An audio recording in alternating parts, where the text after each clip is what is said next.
The autumn of 1886 had not been kind to the valley.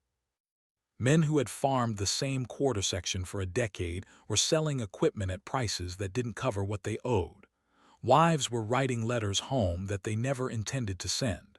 And the trees that the nursery catalogs had promised would thrive in the northern plains, were dying by the acre. Whole orchards, whole seasons of hope, blackened and brittle by the second week of October.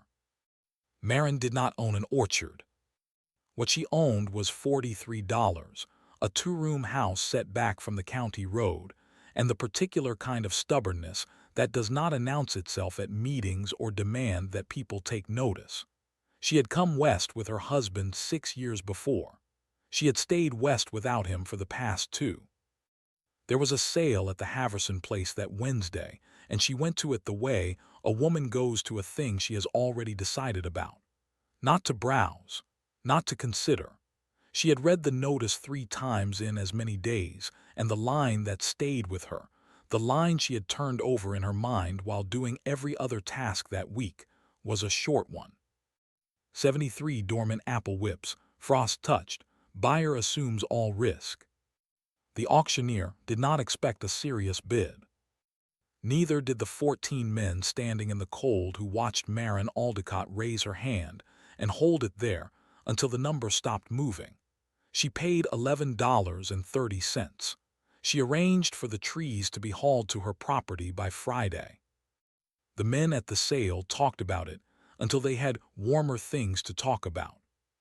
She had not yet discovered exactly what she would do with 73 half-dead apple whips, but she knew this the way a woman knows something she cannot yet prove, that the frost had not finished those trees.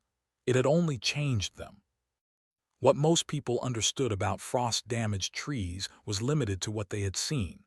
Blackened bark, shriveled new growth, the particular slump of a branch that has given up its water to the cold. What they did not understand, and what Maren had read about in a pamphlet from an agricultural society in Pennsylvania, was the difference between a tree that was dead and a tree that was dormant. The Haverson whips had been stressed. They had not been killed. She planted them over the course of 4 days in ground that required a pickaxe more than a shovel. She worked in the mornings when the light was best and rested in the afternoons when her hands would not cooperate. She set the trees in rows that followed the natural slope of her land, each one angled slightly away from the prevailing northwest wind. She packed each root ball with a mixture of soil and rotted barn matter that she had been saving through the summer without knowing why. On the 5th evening, the temperature dropped to 14 degrees. She banked hay around the base of every tree, all 73 of them. She was not ready to lose what she had spent $11 on. Spring came the way it always comes in that country, grudgingly in pieces, with 2 false starts and 1 week of genuine warmth before retreating again for a final freeze. By the time the ground was reliably soft, 21 of the trees had not survived. She pulled them without ceremony and used the wood for kindling. The remaining 52 had leafed. Small leaves, pale, uncertain things that looked more like a question than an answer. But they were there, and she noted each one in a ledger she kept by the kitchen window, and the entry she made on the evening she counted them all was simple and without flourish. 52 trees living, more than half enough. She was not a woman who celebrated before she had something worth celebrating. But that night she allowed herself 1 moment of satisfaction before she went to sleep. The summer of 1887 was not unusual. The summer of 1888 was not either. What was unusual was the winter between them. The January freeze of 1887–88 is remembered in county records as the event that ended the farming ambitions of roughly a third of the families who had filed homestead claims in that region. It arrived without sufficient warning. It lasted 11 days at temperatures that cracked fence posts and silenced the creek entirely. And it killed, among other things, approximately 4,000 fruit trees planted across 6 counties by families who had followed the catalogs and the optimism of land agents and the general belief that if you planted something in good American soil, it would grow. Maren's orchard survived. Not all of it. She lost 9 trees in that freeze, and she walked the rows when the weather broke with the careful attention of someone taking inventory after a flood. 43 trees remained. 43 trees that had already been frost-touched once, that had already been written off by the man who sold them, that had already proven something to the hard ground they were planted in. By the spring of 1888, they were the only producing apple trees within 11 miles. She had not planned to sell the fruit. She had planned, in the way that people plan things when they cannot yet see the whole shape of a thing, to put most of it up and use the rest through the winter. But by August, when the first harvest became real, when she was standing in her own orchard with apples in both hands that were firm and sweet, and entirely unlike anything that had been grown in that valley for 2 years, she understood that what she had was not a garden. What she had was the only thing of its kind. A teamster passing on the county road stopped without being invited. He had smelled the trees from a distance and followed his nose the way a person follows something they haven't encountered in a long time. He bought 12 pounds at a price she named without apology. He came back the following week with his employer. Word was still moving. She could feel it the way a person feels weather before the clouds arrive. By September of 1888, she had sold every apple she intended to put up. This was not a failure of planning. It was a recalibration in the face of something she had not fully anticipated, which was that people who had gone 2 years without locally grown fruit would pay considerably more than she had estimated for it, and would travel considerably farther, and would ask, consistently and with some urgency, whether there would be more next year. There would be more next year. She had already sourced 20 additional whips from a nursery in Iowa, selected this time for cold hardiness rather than yield, chosen with the particular care of a woman who had learned something expensive and intended to apply it. She planted them in the second week of October in the row directly north of her existing orchard, where they would benefit from the windbreak she had spent 2 seasons building from volunteer cottonwood and stacked brush. She also purchased at auction 4 hives of bees from an estate sale. The auctioneer did not recognize her.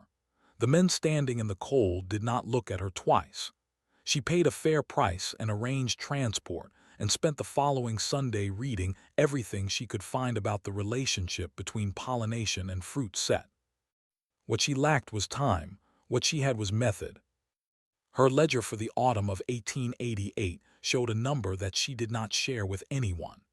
It was not a number that would have impressed a banker or a land speculator or anyone who measured success in the broad currency of the frontier. But it was a number that meant she would not be selling the property in the spring, and it was a number that meant the second orchard row would be planted, and it was a number that was, in every way that mattered, entirely hers. She wrote it down, and she underlined it once, and she closed the ledger. The waiting list for the following autumn's harvest was 11 names long by December. By February, it was 26. There is a particular kind of recognition that does not arrive in the form of a ceremony. No one came to Maren Aldecott's property in the spring of 1889 to acknowledge what she had done. No agricultural society wrote to her. The county newspaper, which had noted the general devastation of the fruit crop in its winter edition with the grim brevity of a publication accustomed to grim news, did not print a correction or a follow-up. The men who had watched her raise her hand at the Haverson auction and turned back to their own conversations were busy with their own springs. What arrived instead was quieter and more durable. A woman from the far end of the county wrote to ask if she might purchase cuttings for grafting. A merchant in the nearest town asked whether she would consider a standing arrangement for the following 3 harvests. A family that had abandoned their claim the previous winter wrote from their new location to ask how she had known. She had known the way a person knows something they cannot yet prove. She had known because the frost-touched trees at the Haverson sale were not the problem everyone had decided they were. They were trees that had already survived something, trees that had been tested and were still standing. And she had understood, in the way that careful, patient people sometimes understand things before they can be demonstrated, that a tree which has already endured the worst the climate can offer is not a liability. It is the only inventory worth holding. By the autumn of 1890, her orchard contained 61 producing trees. She had lost some and added others, and the ones she had added were selected with the accumulated knowledge of a woman who had now spent 4 winters learning exactly what this particular ground, this particular wind, this particular cold could do to a fruit tree, and what it could not. The second freeze, when it came in the winter of 1891, did what the first one had done to the valley. Fields that had recovered were set back again. New orchards planted in optimism were lost. Maren walked her rows the morning after and counted. 58 trees. She had lost 3. She noted it in her ledger, pulled the damaged wood before it could affect the remaining trees, and by the first week of March had already written to the Iowa nursery. The waiting list that spring was 41 names. She was, for the first time in the life she had built here alone, exactly where she had meant to be. Not comfortable, comfort was not the word for it, and she would not have chosen it, but steady, purposeful, in possession of something that had been earned in the specific, unremarkable, daily way that durable things are always earned. She noticed most things. She had learned to notice the ones that others dismissed. And on a morning in April when the first blossoms opened on the north row, the row she had planted herself, in ground she had prepared herself, with trees selected for their willingness to survive, she stood among them for a long moment without writing anything down. Some things did not need a ledger. They only needed to be witnessed.